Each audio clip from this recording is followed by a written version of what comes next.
ñi njëkk a teg première pierre au projet boo xam ni dina concerner leur fameux projet.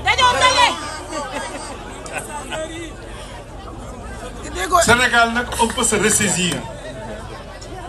Il est temps. juum nañu. Et on a respecté les règles de la démocratie. Ah oui. andi wuñu fi coow yàquñu dara. ay waay dimbali ñu. président walluñu. loolu ko nag c'est possible. Ah oui. te fii lañ ko war a defee. ñun nag demandé wuñu assemblée nationale pour bloquer réew mi. non réew mi dafa soxla jubóo.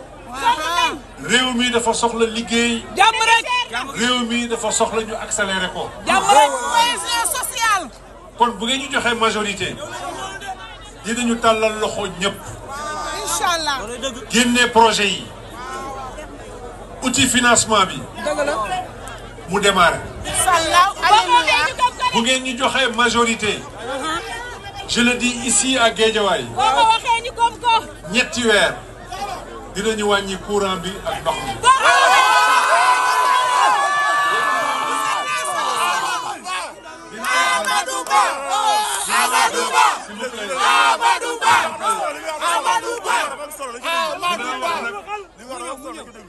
yëpp une semaine bi may def danaa wax fu ñuy jaar. ndax yow la ñuy topp de. loolu am na ci réew mi. Inch'Allah. bépp chantier bu taxaw ci Sénégal di nga démarrer.